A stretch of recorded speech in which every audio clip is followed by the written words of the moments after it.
कांग्रेस के पूर्णिया प्रमंडलीय प्रभारी कौकब कादरी पहुंचे पूर्णिया, जहां सर्किट हाउस में प्रेस वार्ता का आयोजन किया गया और बिहार में भारत जोड़ो कार्यक्रम को सफल बनाने हेतु पत्रकारों को संबोधित करते हुए उन्होंने कई महत्वपूर्ण बातें कही। इस दौरान पूर्णिया प्रमंडलीय प्रभारी कौकब कादरी के साथ जिला प्रभारी व कटिहार के मनिहारी से विधायक मनोहर सिंह एवं प्रवीण कुमार कुशवाहा, नॉर्थ ईस्ट प्रभारी अजय चौधरी, प्रदेश प्रवक्ता पूनम पासवान, कटिहार जिला अध्यक्ष प्रेम कुमार ने कांग्रेस के पदाधिकारियों को संबोधित किया। इसमें जिला के सभी प्रखंडों के नवनिर्वाचित प्रखंड अध्यक्ष एवं जिला कांग्रेस के पदाधिकारियों को भारत जोड़ो यात्रा में ज्यादा से ज्यादा लोगों को आने के बारे में दिशा निर्देश दिए गए। चूंकि यह यात्रा बिहार में 5 जनवरी को बांका जिले से शुरू होना है, अतः पूर्णिया जिले से सैकड़ों की संख्या में लगभग सभी बसों एवं छोटी गाड़ियां एक दिन पहले बांका प्रस्थान करेगी। कौकब कादरी ने कहा कि बिहार से यह यात्रा पूज्य राष्ट्रपिता महात्मा गांधी जी की सत्याग्रह यात्रा की याद दिलाती है, जिसमें बिहार की धरती से पूरे देश को एकजुट होकर सरकार के गलत नीतियों के खिलाफ आवाज उठाने का संदेश देगी।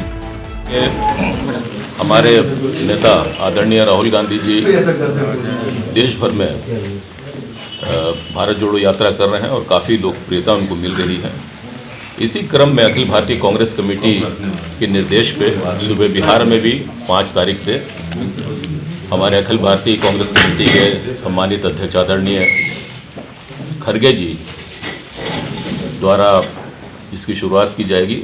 जिसमें निश्चित रूप से हमारे सूबे बिहार के प्रभारी भक्त चरण दास जी, सूबे बिहार के नवनियुक्त हमारे अध्यक्ष डॉक्टर अखिलेश प्रसाद सिंह जी और तमाम हमारे सम्मानित विधायक, पूर्व विधायक, सांसद, जिला के तमाम अध्यक्ष, प्रखंड अध्यक्ष और सूबे बिहार में इस यात्रा को सफल बनाने के लिए जो हमारे जितने भी पर्यवेक्षक नियुक्त हुए हैं, उनकी एक विशाल रैली मंदार से 5 तारीख को शुरू होगी। और आप जानते हैं कि यात्रा लगभग 60-62 दिनों की है। देश में जिस तरह की स्थिति पिछले 7-8 सालों में भारतीय जनता पार्टी की सरकार में रहा है, उससे देश में एक अनिश्चितता का माहौल बना है। खास करके हम समझते हैं कि भारत की जो एकता, अखंडता और गंगा जमनी तहजीब है, उससे हमारी छवि न देश में बल्कि बाहर भी खराब हुई है। और इसी सिलसिले में हमारे नेता आदरणीय राहुल गांधी जी ने ये प्रण किया कि भारत को जोड़ने की आवश्यकता है। भारत की जो संस्कृति रही है, जो हमें विरासत में मिली है, और ख़ास के हम सर्वधर्म संभव के मार्ग पर चल करके दुनिया में एक बड़े लोकतंत्र और भारत की ख्याति, जिसकी चर्चा न सिर्फ देश में बल्कि बाहर भी की जाती है, उसकी कैसे पुनरावृत्ति हो, इस यात्रा के द्वारा हम संदेश देना चाहते हैं कि हमारी गंगा जमनी तहजीब के साथ साथ एकता, अखंडता और ये भारतीय जनता पार्टी जब से सरकार में आई है, जो देश के ज्वलंत मुद्दे रहे, खास के बेरोजगारी की जो समस्या रही है देश में, स्वास्थ्य की समस्या हो, बायलैटरल रिलेशंस हमारे पड़ोसी राज्यों से हो, देशों से हो, उसमें कहीं ना कहीं कन्नी काटते हुए दिखती है। खास के आपने देखा होगा चाइना का जो प्रकरण रहा है और जिस तरह से चाइना हमारे सीमा में घुस करके अतिक्रमण कर रहा है, ये चिंता का विषय है। ऐसी बातों को स्किप कर जाना और जो विपक्षी दल के लोग हैं उनसे लुका छिपी का खेल खेलना, सदन में कन्नी काट जाना, इन तमाम ऐसे ज्वलंत मुद्दे हैं जिसको हम लेकर के जनता के बीच में जाना चाहते हैं। और आप मीडिया के साथियों से भी हम अपेक्षा करते हैं कि आपका सहयोग और समर्थन मिले कि देश की जो गंगा जमनी सरस्वती एक हमारी जो विरासत है वो पुनः स्थापित हो और देश में विश्वास के साथ साथ, देश की एकता, अखंडता के साथ साथ देश में एक समृद्ध भारत का निर्माण।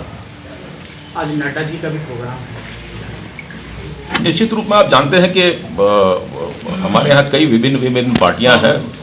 और सबके अपने अपने कार्यक्रम होते हैं। उसी सिलसिले में मुझे लगता है कि भारतीय जनता पार्टी ने भी कार्यक्रम रखे हैं। माननीय मुख्यमंत्री जी ने भी अपने कार्यक्रम की उद्घोषणा की है। तो ये अपने अपने कार्यक्रम चलते रहते हैं, लेकिन सबसे बड़ा प्रश्न है भारत जोड़ो यात्रा, जिसकी ख्याति आप देखिए देश में, विदेशों में चर्चा हो रही है। रात और दिन पैदल 4000 किलोमीटर हमारे आदरणीय नेता लोकप्रिय नेता राहुल गांधी जी चल रहे हैं और अपार जन समर्थन मिल रहा है। पिछले दिनों हम तमाम बिहार के भी साथियों को मौका मिला था उनके साथ दिल्ली में चलने का।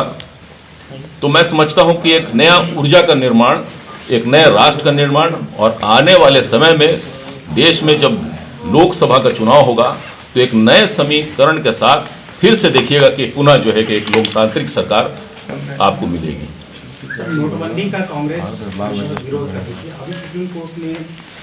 आदेश दिया है, उसको क्या कहना है? देखिए, नोटबंदी नीतिगत फैसले जरूर थे भारतीय जनता पार्टी की सरकार के, लेकिन जिस तरह से आनन फानन में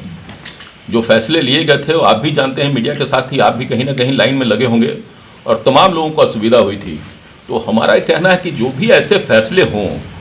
वो बिल्कुल अचंभा करने के लिए नहीं, आप सरप्राइज नहीं दे सकते हैं लोकतंत्र में जनता को कि कभी कुछ भी बंद कर दिया।